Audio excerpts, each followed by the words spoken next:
যদি କୁହାଯିବ ସାକ୍ଷ୍ୟ ଦେବେ ବୋଲି କହିଲେ ଅମୁକ ସଭାରେ ଗଲି ଏ ସଭାରେ ଗଲି ସେ ସଭାରେ ଗଲି ଏସବୁ ସାକ୍ଷ୍ୟରେ ସୈତାନକୁ କିଛି ଫରକ ପଡ଼ିବ ନାହିଁ। ତୁ ମଣ୍ଡଳୀ ସ୍ଥାପନ କଲୁ ନିଜକୁ ପ୍ରଭୁଙ୍କ ପବିତ୍ରତାରେ ସ୍ଥାପନ କଲୁ କି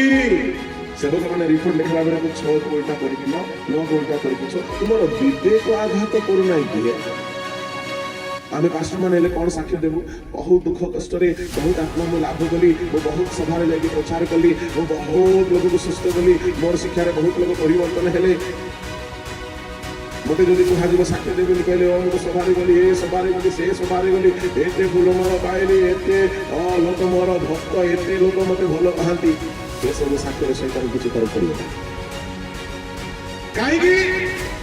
ଏସବୁ କରିକି ଯଦି ମୁଁ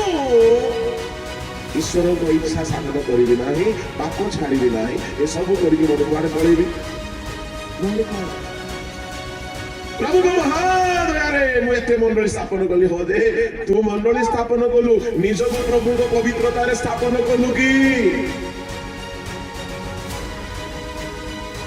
এই দিନ ମାନଙ୍କରେ ସଂସ୍ଥାର ଲିଡର ମାନଙ୍କ କଥା ଶୁଣିଲେ ଦୁଃଖ ଲାଗୁଛି ଚୋର ଗୁଡାକ ଖଙ୍ଗାର ଗୁଡାକ ପ୍ରଭୁଙ୍କ ଲୋକମାନେ ଆମର ସେବା କାର୍ଯ୍ୟରେ ଆମେ କଣ କରିଛୁ ତାହା ବଡ଼ ବିଷୟ ନୁହଁ ଆମର ସାକ୍ଷ୍ୟରେ ଯଦି ଆମେ କହିପାରିବା ମୁଁ ପାପକୁ ଛାଡ଼ିଛି ସେଇ ସାକ୍ଷ୍ୟରେ ସୈତାନ ପରାଜିତ କାହିଁକି ସେବା ଅନୁଗ୍ରହରେ ହୁଏ ଆତ୍ମଲାଭ ଅନୁଗ୍ରହରେ ହୁଏ ବାକ୍ୟ ପ୍ରଚାର ଅନୁଗ୍ରହ ଦାନ ଅଟେ ରୋଗ ସୁସ୍ଥ ଅନୁଗ୍ରହ ଦାନ ଅଟେ ଭୂତ ଛଡ଼ାଇବା ଅନୁଗ୍ରହ ଦାନ ଅଟେ ମଣ୍ଡଳୀ ସ୍ଥାପନ କରିବା ଅନୁଗ୍ରହ ଦାନ ଅଟେ ଅନୁଗ୍ରହ ଦ୍ୱାରା ସେବା ହେଇ ଚାଲିବ କିନ୍ତୁ ଯେଉଁଦିନ ଆପଣ ପାପକୁ ଛାଡ଼ିବେ ସେଦିନ ଆପଣ ଶୈତାନକୁ ଜୟ କରିବାର ସାକ୍ଷ୍ୟ ଦେଇପାରିବେ। ପବିତ୍ର ଲୋକକୁ ଦେଖିଲେ ଶୈତାନର ଅବସ୍ଥା ଢିଲା ହେଇଯାଏ ପବିତ୍ର ଲୋକକୁ ଦେଖିଲେ ଶୈତାନ ଦୁର୍ବଳ କରିଯାଏ କାହିଁକି ଶୈତାନର ପ୍ରଥମ ଅସ୍ତ୍ର ଯାହା ଦ୍ୱାରା ସେ ସାରା ଦୁନିଆକୁ ହାତରେ ନେଇନେଲା ତାହା ଥିଲା ପାପ ତେଣୁକରି ପ୍ରଭୁଙ୍କ ଲୋକମାନେ ଥରେ କଣ ହେଲା ଗୋଟିଏ ଅନୁଷ୍ଠାନରେ 10 ବର୍ଷ ସେବା କରୁଥିବା ସେବକମାନଙ୍କୁ ଡକାଗଲା ଅର୍ଡିନେସନ କରିବା ପାଇଁ ଯେଉଁମାନେ 10 ବର୍ଷ ସେବା କରିଥିଲେ ସେମାନଙ୍କୁ ଅର୍ଡିନେସନ କରିବା ପାଇଁ ଡକାଗଲା ଓ ସାକ୍ଷ୍ୟ ଦେବାକୁ କୁହାଗଲା ଜଣେ ଜଣେ ପାଳକମାନେ ବହୁତ ବଢ଼ିଆ ସାକ୍ଷ୍ୟ ଦେଲେ ମୁଁ ଅନେକ ମଢ଼ା ଉଠେଇଛି ମୁଁ ଅନେକ ଭୂତ ଛଡ଼େଇଛି ମୁଁ ଅନେକ ଆତ୍ମା ଲାଭ କରିଛି ପ୍ରତିଦିନ ମୁଁ ଉପବାସ ରହିଛି ଭଲରେ ଖାଇବାକୁ ପାଇନାହିଁ ବହୁତ ପ୍ରାର୍ଥନା ଜୀବନ ବିତାଇଛି ଏସବୁ ସାକ୍ଷ୍ୟ ଶୁଣିଲା ପରେ ଯିଏ ବଡ଼ ସିନିୟର ମୁଖ୍ୟ ପାଳକ ଥିଲେ ସେ କହିଲେ ଏସବୁ ସାକ୍ଷ୍ୟ ବନ୍ଦ କର ଗୋଟିଏ ସାକ୍ଷ୍ୟ କରିପାରିବ ତ କୁହ ପ୍ରେରିତ 23:24 ଆଉ ପାଉଲ ମହାସଭା ପ୍ରତି ସ୍ଥିର ଦୃଷ୍ଟିରେ ଚାହିଁ କହିଲେ ଭ୍ରାତୃବୃନ୍ଦ ମୁଁ ଏହି ଦିନ ପର୍ଯ୍ୟନ୍ତ ସମ୍ପୂର୍ଣ୍ଣ ସୁବିବେକରେ ଈଶ୍ୱରଙ୍କ ସାକ୍ଷାତରେ ଆଚାର ବ୍ୟବହାର କରି ଆସିଅଛି ସମ୍ପୂର୍ଣ୍ଣ ଶୁଦ୍ଧ ବିବେକରେ ମୁଁ ଆଚାର ବ୍ୟବହାର କରୁଛି ସେବକ ମାନେ ରିପୋର୍ଟ ଲେଖିଲା ବେଳେ ମୁଁ 6 କୋଇଟା କରିକି 9 କୋଇଟା କରିକି ତୁମର ବିବେକ ଆଘାତ କରୁନାହିଁ କି ଚୋର ଗୁଡାକ ବିବେକ ଆଘାତ କରୁନାହିଁ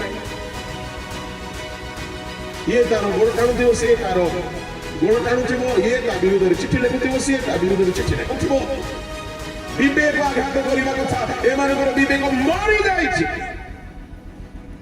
ପାଉଲ କହୁଛନ୍ତି ମୁଁ ସମ୍ପୂର୍ଣ୍ଣ ସୁବିବେକରେ ଆଚାର ବ୍ୟବହାର କରୁଛି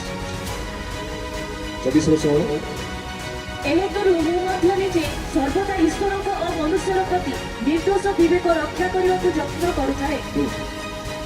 ସର୍ବଦା ଈଶ୍ୱରଙ୍କ ପ୍ରତି ମନୁଷ୍ୟ ପ୍ରତି ନିର୍ଦ୍ଦୋଷ ବିବେକ ରକ୍ଷା କରିବାକୁ ଯତ୍ନ କରୁଥାଏ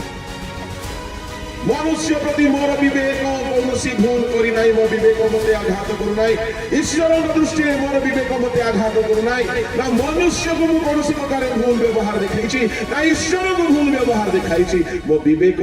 ଈଶ୍ୱରଙ୍କ ସମ୍ମୁଖରେ ମନୁଷ୍ୟମାନଙ୍କ ସମ୍ମୁଖରେ ମୋତେ ଦୋଷୀ କରୁନାହିଁ ମୁଁ ଶୁଦ୍ଧ ବିବେକରେ ଜୀବନ ଯାପନ କରୁଛି। ବଡ଼ ପାଷ୍ଟର କହିଲେ ତମେ ଠିଆ ହେଇକି ସାକ୍ଷ୍ୟ ଦେଇଦିଅ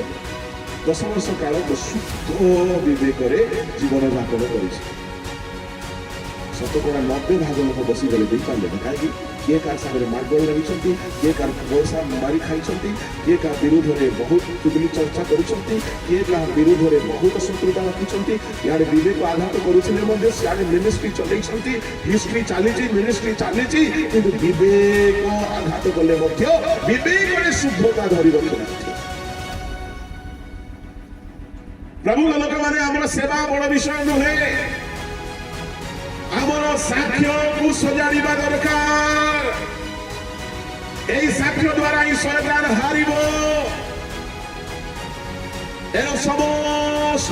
লোকଙ୍କ সম্মুখରେ ଆମମାନଙ୍କୁ ସାକ୍ଷୀ ହେବାକୁ ପଡ଼ିବ। ବିଚାର ଦିନରେ ଆମମାନଙ୍କର ସାକ୍ଷ୍ୟ ଘୋଷଣା କରାଯିବ। ବିନା ପ୍ରମାଣ ସହିତ ଆମକୁ ମୁକୁଟ ଦେବେ ଭାବୁଛନ୍ତି ଆପଣ? ଆମେ କେଉଁ କେଉଁ ପାପ ଛାଡ଼ିଅଛୁ, କେତେ ଦିନ ପର୍ଯ୍ୟନ୍ତ ପ୍ରମାଣ କରିବେ ପରମେଶ୍ୱର? ସମସ୍ତଙ୍କ ସମ୍ମୁଖରେ ଆମର ପବିତ୍ରତାର ପ୍ରମାଣ କରାଯିବ। ଆଉ ଜାଣିଛନ୍ତି ଆପଣଙ୍କ ପାଇଁ ବୋଲି ଶୟତାନ ସାର୍ଟିଫିକେଟ ଦେବ, ନହେଲେ ଜୀବନ ମୁକୁଟ ଆପଣ ପାଇବେ ନାହିଁ। ମୁଁ ସାର୍ଟିଫିକେଟ ଦେବା ବଡ଼ କଥା ନାହିଁ, ମଣ୍ଡଳୀର ପାଷ୍ଟର ଦେବା ସାର୍ଟିଫିକେଟ ବଡ଼ କଥା ନାହିଁ। ଶୟତାନ ସାର୍ଟିଫିକେଟ ଦେବ, ନହେଲେ ଆପଣଙ୍କୁ ଜୀବନ ମୁକୁଟ ମିଳିବ ନାହିଁ।